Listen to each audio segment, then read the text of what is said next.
Did you know that Khaenri'ah had a technology that could transform one's heart into a vessel to store dead people's souls?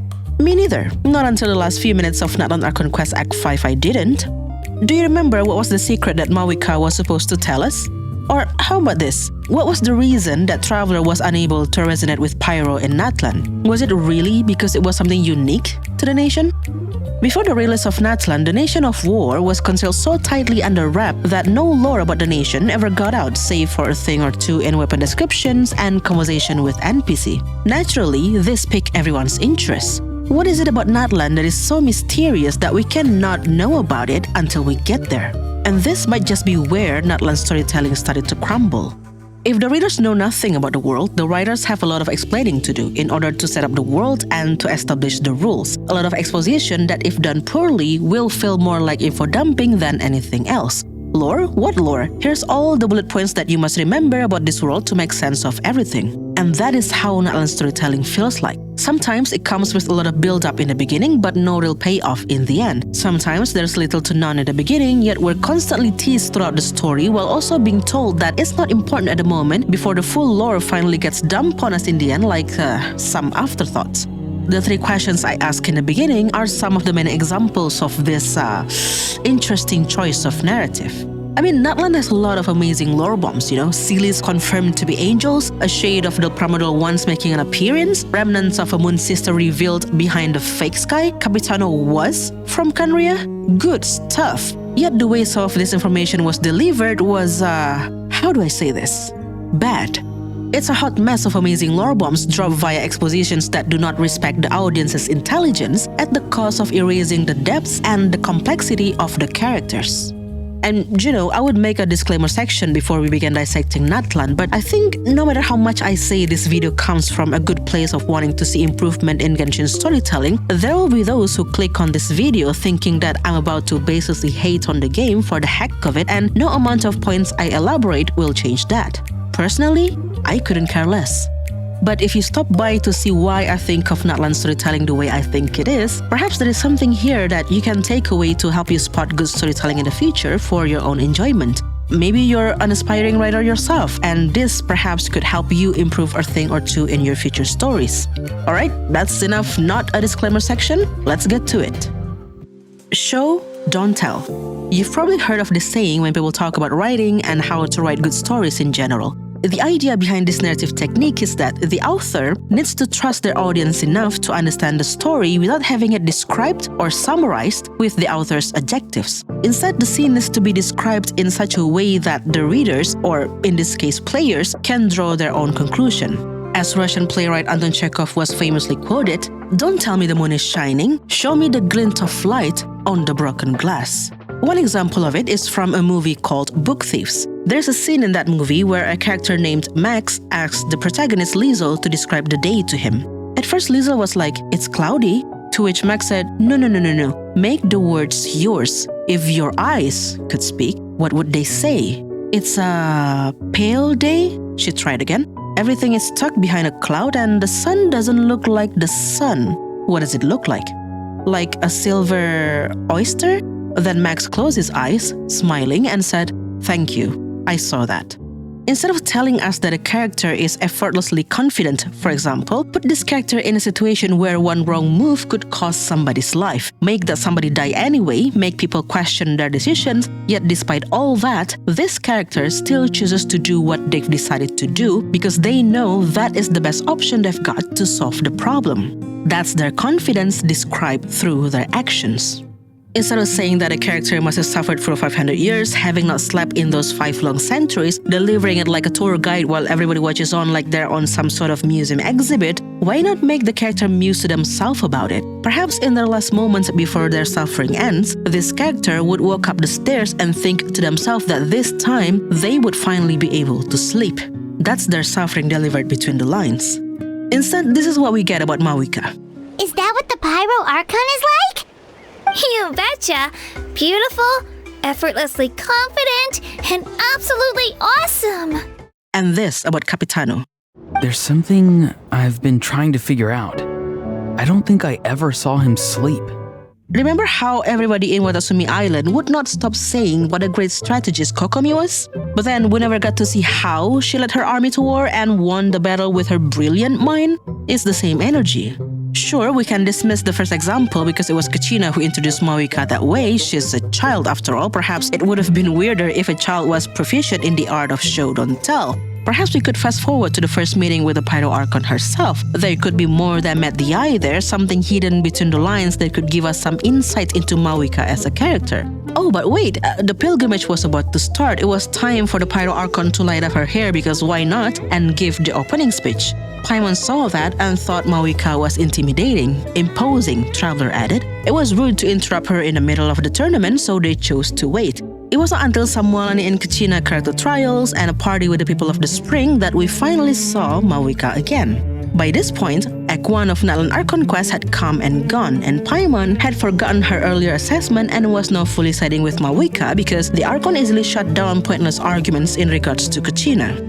Compare that to Fontaine Archon Quest that wasted no time in showing their Archon's character. Paimon suggested that perhaps it was because Furina was like a celebrity in Fontaine that it was going to be difficult to make an appointment to see her, to which the NPC they were talking to said, more like a mascot really.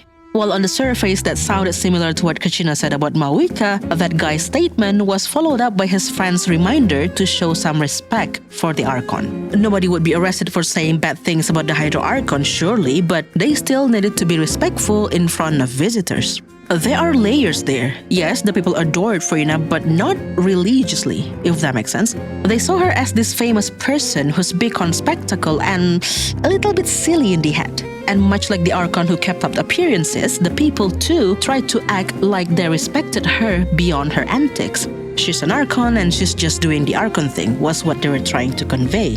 Furina's first appearance further emphasized on this absurdity of a character. She proposed a toast to welcome Traveler and Paimon, telling everybody to raise their glasses in celebration. Mind you, they were at the port. Nobody was holding a glass. When Paimon asked Furina how she knew they were coming, she said knowing that kind of information was as simple as a flick of a finger for her, i.e. she's omnipotent. While she was saying that, the camera shifted to the side to reveal this NPC who overheard our farewell with Deya in Caravan Ribat earlier. Furina was not all-knowing, she simply had eyes all over Teyvat. That's what this exchange was telling us without spelling it out for us. And all that happened in the first 20 minutes of Fontaine Archon Quest. Without wasting much time, the story managed to get us up to speed with the Hydro Archon's interesting personality, the dynamic between her and her people, and the people's view on her. Of course, there's more that was told in that first 20 minutes, but I don't want to make this a why Fontaine Archon Quest is the best Archon Quest video deep dive, so let's move on. Back to Natlan, the first 20 minutes of Natlan Archon Quest was filled with, you guess it, exposition. In fact, the first hour of it. See, exposition is not inherently bad because it is necessary for world building, right? Especially for Natlan that we had minimum knowledge of before going into the nation. Problem is, they treated it like a Q&A session. The first half of it was spent with Kuchina as we walked from her tribe to the stadium with quick stops here and there. Kuchina would say something, mentioning an unfamiliar term, and then Paimon would be like, "Oh, what is that thing?" Kuchina would explain the thing, they would continue walking, and repeat. The variation came in when we arrived at the stadium and met Kinich and Mualani. Now, instead of one, we had 3 tour guides. And it's funny how the writers seem aware of how tour guided the whole thing was, because at one point, Kinich asked Kuchina, "Why the sudden tour guide routine?" Like, haha, look at us, we're so self-aware. Isn't that funny? We're so funny. What's actually funny is the fact that everything that they explained could be presented and elaborated via the pilgrimage itself if they just got on with the tournament already. How is the pilgrimage different from the Night Warden Wars? The announcer guy talked about it during the opening ceremony. What are the 6 tribes of Natlan? Again, the announcer guy mentioned this when he announced the winners of the pilgrimage. In fact, the tournament itself was the perfect excuse to do this exposition. Listing down the tribes would not sound like listing them down for the sake of it because the announcer had to introduce the participants of the tournament. The difference between the pilgrimage and the Night Warden Wars would become obvious once 5 people come out victorious and were then instructed to go fight the Abyss. That is exposition done right, integrated to the natural flow of the story. What was not natural was the trio explaining everything to Traveler and Paimon by the registration desk. Sure, all that was new information to Traveler, Paimon, and us the players, but except for the tourists, right, everybody there had participated in the tournament before. The funniest of them was Mualani. She was a 3-time winner of the Night Warden Wars, yet when the registration lady explained why only Natlan people were allowed to participate, she stood there murmuring to herself, Oh, so it all comes down to the contending fire. like it was her first time hearing that reason. Like, girl, what do you mean it all comes down to the contending fire? You knew this. You've participated multiple times in the pilgrimage to the Night Ward. What the writing could have done was to make the lady say, Outlanders are not allowed to participate. Mualani, you know how it is. Then the 5 of them proceeded into the stadium and the trio could point at the sacred flame and explain their reasoning. But no, they just had to stand by the registration desk giving all these expositions because it was important for world building, okay? Oh, and by the way, the registration did take a while to complete, so it makes sense for the history lesson to take place right there and then. The rules of war are woven in the womb. The victors shall burn bright, while the losers must turn to ash. When the god of war shares this secret with the traveler, it is because she has her reasons. I don't know about you, but I still think the first half of that quote was supposed to be the secret that Mawika shared. Guess who actually shared it? Not Mawika. Perhaps an argument could be made that the Traveler video was made a long time ago, like it's been a while, and that surely there must have been some rewriting done along the way that rendered the narration irrelevant, but it had always been relevant in the previous regions. For example, in Fontaine, Dane said that the Hydro Archon lived for the spectacle of the courtroom, and true enough, Furina spent most of her 500 years attending trial after trial, hoping that the next one will be the trial that Fusholors told her about. He also said, But even she knows not to make an enemy of the divine. which alluded to Fusholor secretly planning to destroy her divine seat and returning the Hydro Sovereign's authority while letting the prophecy come and go. And the flood did happen, so technically she did not go against the heavenly principle. Or in Sumeru, there was a push for folly, which was the creation of a god by the Academia supported by the Fatui, while the Dendro Archon did nothing to stop it because she was imprisoned for 500 years. Whatever Dane said about each region did allude to what would happen there, always, and it was always related to the overarching plot of the respective Archon quest. So why not Natlan? Also, I could have said it was Kinich who quote-unquote stole the spotlight from Mawika, revealing the secret when it should have been her instead, but our 3 tour guides were equally knowledgeable that even if it was Mualani or Kachina who said it instead, it wouldn't have made a difference. Even if they were replaced by an NPC, for example, it was still Mawika's spotlight stolen, and it spoiled the mystery all the same. Imagine instead going into the tournament with zero knowledge of what the Ode of Resurrection was and how it worked. We would wait for Kachina's return from fighting the Abyss, perhaps instead of the hot spring sequence as a filler, show us a cutscene of the fight to emphasize on the urgency of the battle. Then what came back was not Kachina, but the news of her death. This would shake Traveler and Paimon because they had seen how much winning the battle meant for Kachina. The team won, but Kachina was not there to share the victory. But then Mualani would put her hand on Traveler's shoulder and said, "There's one thing you need to know about the Ode of Resurrection. The secret is in its name." Cut to Mawika preparing to enter the sacred flame, with Mualani and Kinich narrating what was about to unfold. Not immediately revealing the mechanism behind the Ode of Resurrection could have set up a sense of danger and made us root for this little girl from the Children of Echoes, worrying that she would fail, hoping that she would come out victorious. The late revelation then could have built up the story to the main issue of Natlan, layered with despair once Mawika returned by herself, Kachina still lost somewhere in the Night Kingdom. This build-up then must be followed up thoroughly till the end, unlike some of these plot points that I still don't understand why they even existed in the first place. What, you think I'm done nitpicking Natlan Archon quest? No. We're just getting started. When something exists and or is mentioned in the story, it has to serve a purpose. For example, when the Hydro Archon was said to have a unique personality, it was eventually revealed to be Furina overcompensating to meet the people's ideal image of an Archon so that they would believe her bluff. When Traveler could hear World Forget Me, it was revealed to be Rukkhadevata's broken wish to be deleted from Irminsul so that the remaining corruption in the world could be fully eradicated. When Yaemiko gave Traveler the good luck charm before fighting A, it turned out to be her key to smuggle her consciousness into A's plane of euthymia. the Chekhov's gun. Everything has to serve a purpose for existing in a story, otherwise it is just a waste of the audience's time and would be better cut out of the story. The easiest way to decide this is by asking this question: why does it matter? Why does it matter that Natlan has a human Archon? Why does it matter that Traveler cannot wield Pyro Element? Why does it matter for Traveler to have an ancient name? The list goes on in Natlan Archon Quest, and the bad news is most of them are simply a waste of time, serving nothing but to prolong the running time of the quest. One of the very first things they teased about Natlan and seemed to be important to some capacity was that Traveler could not resonate with the Pyro statue, thus not gaining the Pyro element. Big deal, right? Something that the devs even had to mention during the first Natlan livestream, something that we should have discovered by ourselves during the playthrough, by the way, rather than spoiled on a special program. Though I suppose that's on me for watching the special program, but I digress. So, Traveler could not control Pyro Element, right? Traveler and Paimon wondered if it was something unique to Natlan, this very special nation and all of its special mechanics. But then they met Maoika and they didn't even ask her about it. In the end, Traveler got the power. During the final battle against the Abyss, Traveler was able to control Pyro because Lord of the Night said that Natlan had placed its trust in Traveler. That was how Traveler got the power, apparently. But Traveler had spoken to the Lord of the Night before. Did they ask about it at all? No. Did the Lord of the Night mention something along the lines of, "Oh, you want the power of Pyro? Fight Gosoithos, then we'll talk"? No. And for all the fuss set up in the beginning, the announcement during the livestream, the mention of it when they arrived at the Pyro statue, not a single soul talked about it after Traveler was able to control Pyro. Not the Traveler themselves, not Kachina, who was already so impressed with their power in the beginning, not even Paimon, who's always pointing things out so Dialogue Skippers will not miss out on things. Why does it matter?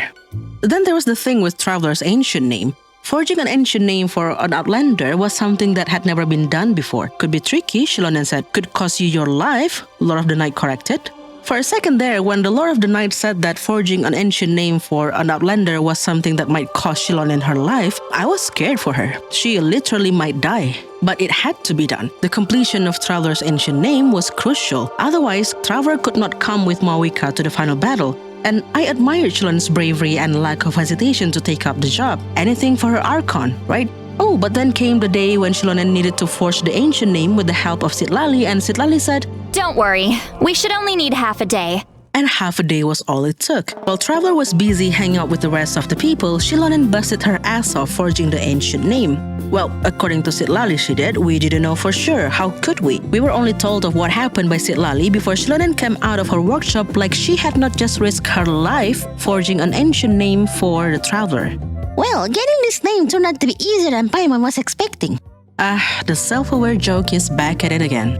The non-existent show of Shilonen forging the ancient name and the struggle she encountered in the process can also be added to the show don't tell section for its lack of showing and all the retelling by Citlali. Maybe Shilonen didn't even struggle at all, just as how everyone in Natlan never struggled with anything, but that's a topic for a different time. Regardless, why does it matter? Why did Lord of the Night warn Shilonen that the task could cost her her life when we weren't even shown her struggling to get the job done? Why all the fuss of collecting Traveler's experience in Natlan and everybody's testimony about them when the process of getting the final product was not even shown? And the irony is, it should have mattered. Forging an ancient name for Traveler means binding their fate to Natlan's ley lines, something that is not only almost impossible to achieve, but also means changing the Traveler's role in Teyvat. Nahida once said that there was no record of Traveler in the Irminsul, and it was thanks to this that they were not affected to whatever alteration done to the memory of Teyvat. Rukkhadevata, still the original Dendro Archon. Scaramouche, still the sixth of the Fatui Harbinger. But not only was the process not shown, nobody even mentioned how big of a deal the whole forging ancient name business was. Not even Traveler themselves, who knew how severe the impact of Irminsul data alteration was. Then again, after all the effort put into forging the ancient name, or lack thereof, Traveler didn't even need that to survive the fight against the Abyss. Did you know that Traveler actually died at one point during the fight? Yeah, they did die.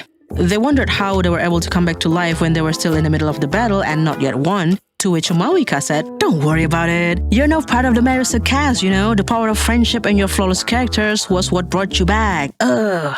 Okay, I was paraphrasing, but that was the gist of it. As it turns out, Traveler was already perfect the way they were and didn't even need an ancient name in order to be resurrected. In fact, they were so perfect that even before winning the battle, they could already be resurrected. They were above Natlan's Oath of Resurrection. So basically, forging an ancient name for Traveler was not that crucial after all. It was in fact pointless. Why was it even a plot point to begin with? Why does it matter?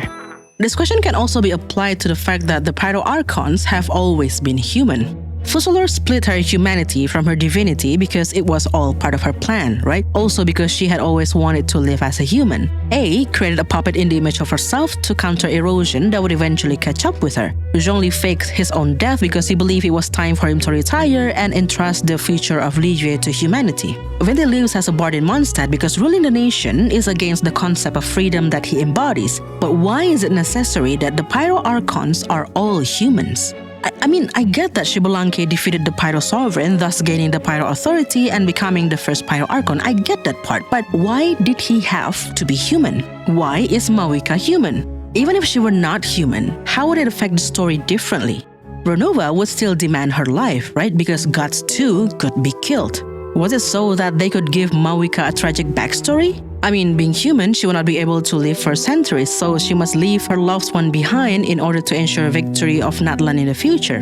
Then again, when she was finally reunited with her sister before the final battle, the sister that she left behind and had been missing dearly, was the sadness and grief in the room with us? Now that we've talked about the excessive tell not showing and the build-up with no payoff, let's flip it and talk about something that has no build-up but ends up being a crucial part to the story. I call this part, Dane, you had one job, because at the heart of the issue is Capitano's heart. Excluding the world quests, we have at least 5 Khaenri'ah-related quests with Dainsleif. Dane is known to be a walking lore library, yet strangely, not even once he mentioned about the Khaenri'ah technology that could modify one's heart to be a storage for dead people's souls. Not once. But then of course, throughout the Natlan Archon quest, that would make everyone constantly wonder how Capitano was able to carry the souls of his dead comrades. Traveler would bring up the topic of the dream at every chance they got. Other characters would wander with them before they would be snapped out of it with a variation of, "Let's come back to this later." Anyway, let's focus on the final battle. That's the most important thing right now. They kept on doing this throughout the quest, especially in the last act, because this was the best that they could afford as a form of foreshadowing, I guess. Had this technology been mentioned in the past, be it by Dane or any other Khaenri'ahs, or at the very least in books, when someone wondered about Capitano's ability in Natlan, we would have been like, ooh, is it because his heart was modified by that Khaenri'ah technology? But no, there was no mention of it before Natlan at all. So when it was finally revealed, I was like, oh, okay. I guess Khaenri'ah has this fancy technology. Why have I never heard of it? See, Araka's genuine care for her children was hinted at in the children's character stories and even all the way back in Inazuma. Scaramuche's obsession over the Electronausis was in some character stories, voiceovers, and artifact descriptions. So was Signora's true identity and her hatred towards Venti. Why couldn't they do the same for Capitano? Why was it only revealed at the very last minute like some afterthoughts so that they could make sense of a plot they were trying to achieve? And when we trace back to every plot point related to him, everything feels like an afterthought. Starting with him showing up after the pilgrimage. Sure, his presence in Natlan had been hinted at several times, from Varka's letter to the Knights of Favonius, Neuvillotte's intel about Natlan to the first Natlan teaser, but in no way were we clued in on how he would enter the story. Compared to the other Fatui's entrance, Signora's presence in Mondstadt and Inazuma were hinted at during the respective Archon quests, so was the Torres and Arlekinos in Sumeru and Fontaine Archon quests respectively. But Capitano? Aside from this one NPC announcing his arrival to Mawika, nothing. Then there's the case of him trying to get Traveler to side with him, which is a combination of the show don't tell problem and perhaps some strange English voice acting choices. The first half is how Capitano basically said, Traveler, Mawika's plan is bad, my plan is good, join me. The voice acting portion cemented that intention. But given the painful cost of its execution, she has chosen to keep it as a mere backup plan. Whether this stems from hesitation, fear, or even naivete, I cannot say. But Natlan cannot afford to wait until she comes to her senses. Portraying Capitano as this antagonistic character that would not hesitate to paint his enemy in a bad light to gain sympathy from a neutral force. Compared to how Arlecchino tried to win Traveler's favor, she simply had to question Furina about her plan to save Fontaine, then let Furina fumble her way through her explanation. She didn't have to summarize to Traveler like, you see how ass Hydro Archon's plan is? She doesn't know how to save Fontaine, I do. The writing of Fontaine Archon Quest was good because it trusted that we, the players, could get that simply by observing the conversation. The writers let us come to our own conclusion instead of spoon-feeding it to us using Arlecchino's voice.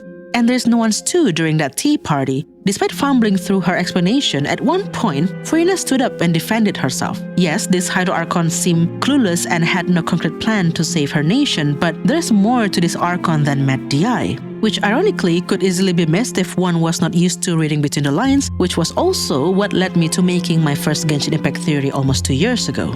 And after all the antagonizing agenda he did in the beginning, one conversation with Mawika was all it took for him to agree that Mawika's plan was not that bad after all. I'm also wondering if the thing about Gnosis being able to save Natlan was actually the secret that Dane was talking about. Then again, even if it was, Mawika didn't share that secret with us willingly. She was outed by Capitano and had no other choice but to come clean to Travers, so we had the full picture of that backup plan. But I digress. The late revelation about Capitano's heart also robbed Capitano of his character's goal and motivation. Before we knew that about him, there was the question of why is Capitano fighting so hard for Natlan's sake? And the answer had always been, well, it's because he's a righteous man. He failed to defend Khaenri'ah, so now he would not fail another nation. But that answer was not enough. Why Natlan specifically? Signora kicked Venti in the stomach because it was personal. This absentee Archon was the reason she lost her lover 500 years ago, and now he acted like he cared about Mondstadt? Where was he 5 centuries ago? Scaramouche agreed to trade Traveler for the Electro-Gnosis because that was the entire reason for his existence. He was created to host a Gnosis, so of course when Nahida took it away from him, he would fight with all his might to stop her from doing that. Arlecchino said she would use the Hydro-Gnosis to save Fontaine before delivering it to Tsaritsa because the House of the Hearth was located in Fontaine. It was her children's home. She wanted to protect her children. Even Dotori, who seemed like he's evil for the sake of being evil, was also driven by the need to prove himself, to prove that he was better than the scholars who expelled him from the academia, that he was smarter and above everybody else, including the God of Wisdom herself. So summarizing Capitano's fighting spirit to a simple he's a righteous man, he's doing righteous man thing is almost like an insult to his character.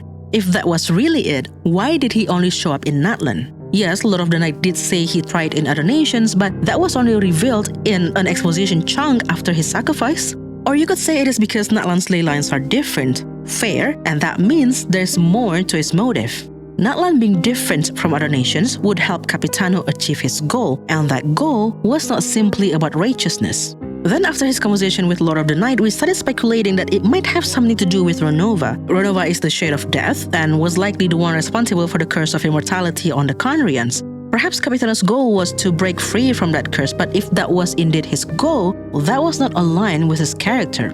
Being a man of high integrity, surely he didn't fight for Natlan simply because he wanted to free himself from the curse, simply for his personal gain. And only after knowing that he had made a promise to deliver his comrade's soul to rest and that he had been carrying them in his heart that we finally got it. That was his reason, that was his driving force, and it was indeed in service of other people and never for his own personal gain. What a complex and nuanced character Capitano could have been. Remember what happened in Simulanka? Traveler and Paimon thought that they were the heroes of the prophecy, right? Until they met Wander and learned that he was the one assigned that role in Simulanka. Traveler was never meant to be the hero. Alice said she gave Traveler and Paimon the fairy tale book because she wanted them to witness the event that unfolded in Simulanka. A witness, that is what the Traveler is. So when Traveler was hyped as the hero of Natlan, the one who would save Natlan from the perpetual threat of the Abyss, it was unexpected. First of all, it was Mawika's plan that they executed, right? Mawika said that she knew she could win the battle by herself, and Traveler being there with her was simply to increase that chance of winning. Not that without Traveler she would lose. Traveler's presence was a nice-to-have feature, not a must-have. Secondly, after the battle, Traveler was given a crown as a token of appreciation from the people of Natlan. This very same crown was then laid on Capitano's memorial site by Traveler. The crown of the hero was now Capitano's, not unlike the hero's sword that marked Wanderer as the hero of Simulanka. Thirdly, the promotional art for Act 5 features not only Mawika and Traveler, but also Capitano, who seemed to be charging headfirst to fight Gosoithos. Once again, not unlike Wanderer who dove in headfirst to fight/save Durin and Simulanka. He was meant to play a bigger role in Natlan just as Wanderer was in Simulanka. What did he end up being? A last-minute solution to a problem that was not even there to begin with. Think about it. Mawika's 500-year-long plan was meant to solve the Abyss problem once and for all. She put her life in the sacred flame because she wanted to see the plan to completion. She had to be the one executing the plan because she knew the cost and had accepted that as her fate. And it would have been worth it because it meant freeing Natlan from its endless suffering from the Abyss. But guess what? After saying she would strike the Abyss in their lair and wipe them out for good, Mawika revealed that defeating Gosoithos was not the end of it. Somehow, someday in the future, the threat will come back to Natlan, and because of Natlan's unique predicament, they would be defenseless should the threat return. So now, instead of simply dying in exchange for using Rhodova's power, Mawika would die by fusing her life with the Lord of the Night to strengthen the ley lines, thus preparing Natlan for future abyssal threats. Enter Capitano, with a better solution to the problem that will not only save Mawika's life, but also Natlan from future threats of the Abyss, a problem that Mawika somehow forgot to mention to us in the earlier briefings of her plan. Almost as if the writers forgot that Capitano was supposed to play an important role in the story, but the writing was nearing its end, so they ended up creating this extra layer of problems so that Capitano could come in with a solution for it, thus fulfilling his important role in Natlan. Unearned is the perfect word to describe his journey to death. With his body left intact in the world, the story continued with his telling, never showing style by making everyone share their thoughts about Capitano. Instead of letting the trauma of watching his immortal body left frozen in place dawn on us, letting the screen fade to black with the realization that we could have had from all the foreshadowing that should have been sprinkled along the way, we had to sit there and listen to other characters talk about him. "He never slept," Ororon said. The wailing of the souls in his heart must have been what kept him awake. Lord of the Night chimed in. "What a long and tough journey it must have been for him. I can't imagine the hardship he had gone through," added the Pyro Archon, who by the way left her family behind and had spent the last 500 years wandering endlessly in the sacred flame waiting for a chance to be reborn in the current era. Yeah, of all people, surely she could not imagine what Capitano had gone through. Ironically, this year's Lantern Rite that came out a few weeks after Natlan Act 5 is a good example of a story that benefits from foreshadowing and lore bits sprinkled over the years. This quest explores the story of Hu Tao and answers some things that we've been questioning about for some time now. At least I have.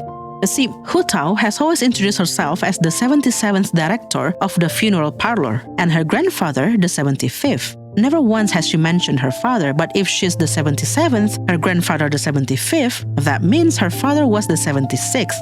And that begs the question of what happened to her father. This quest answers that question. It also talks about the disaster that happened at Wuang Hill, that one spooky area in Qingce region. That disaster was first mentioned way back in Hu Tao's story quest. Then the climax of the story took place at the border, a location that is located between life and death and had also been mentioned in previous quests. Even the rites of Homa that was done by Hu Tao in the story had been mentioned before, is the lore of the Staff of Homa. Keeping the lore of a region tightly under wrap for 4 years doesn't sound like the greatest idea now, does it? If there's one thing that Natlan Archon Quest did right, was following through with the saying of "no one fights alone." The characters have repeatedly said this jargon that I'm glad at least there's a payoff at the end of it. Like, imagine how bad a storytelling is that you're glad there's at least a payoff to something that they've built up in the beginning. Anyway, it comes in the form of Capitano taking Mawika's place to die at the end. See, these two are written to parallel each other. One is a man cursed with immortality, forced to live for 500 years, seeking death at the end of his journey to return his comrades to the ley lines. The other is a woman who had to give up her life and stay dead for 500 years, hoping for a chance to come back to life to free her people from the shackle of the Abyss. One can manipulate ice, the other manipulates fire. Even the achievement we got after witnessing the fight between the two is called Battlefield of Ice and Fire. So even though Mawika had accepted her fate to die after using Rhodova's power, narratively, she was never meant to die because it was the ending that Capitano had been looking for. See, between the two of them, if one lives, the other dies. Capitano had been living in the 500 years that Mawika had been dead. Now that he was reaching the end of his journey, embracing death that he had been looking for both for himself and his comrades, Mawika must stay alive to live the better future she had been crafting for her people. Lord of the Night pointed out how Mawika only talked about duty, about what she must do as a leader, but never what she wanted to do as a person, as a child of Natlan. And for what it's worth, that was Mawika's flaw as a character. She had only seen herself as a tool to achieve a goal, a flaw that Capitano shared. He was a Khaenri'ah soldier whose heart was modified, at first for the sake of furthering Khaenri'ah's research, later on to ensure that his comrades' soul had a chance to return to the ley lines. Separately, they had gone on their journey to reach their respective goal. Mawika with her 500-year-long plan, Capitano traveling Korstevat until finally reaching Natlan, both trying their best so that Natlan would survive. Until finally their paths converged and they started working together because no one in Natlan fought alone. So when Mawika said that the only solution they got to ensure that Natlan would be future-proof to the threat of the Abyss was to once again die and give her life force, naturally, Capitano would come forward and offer her another solution. She wasn't alone in figuring out this Leyland's problem. She didn't have to fight alone. This has gotten longer than I expected, and this is yet to touch on the Mary-Sue topic that everyone seems to be fond of these days. But I'm looking at a possibly more than 30-minute video to edit, and if you've been around the channel, you know that I'm not a big fan of that. Perhaps we'll get to the Mary-Sue topic in the future. Let me know if that's something you're interested in. Either way, I hope you get something out of this video, and I will see you in the next one. Bye!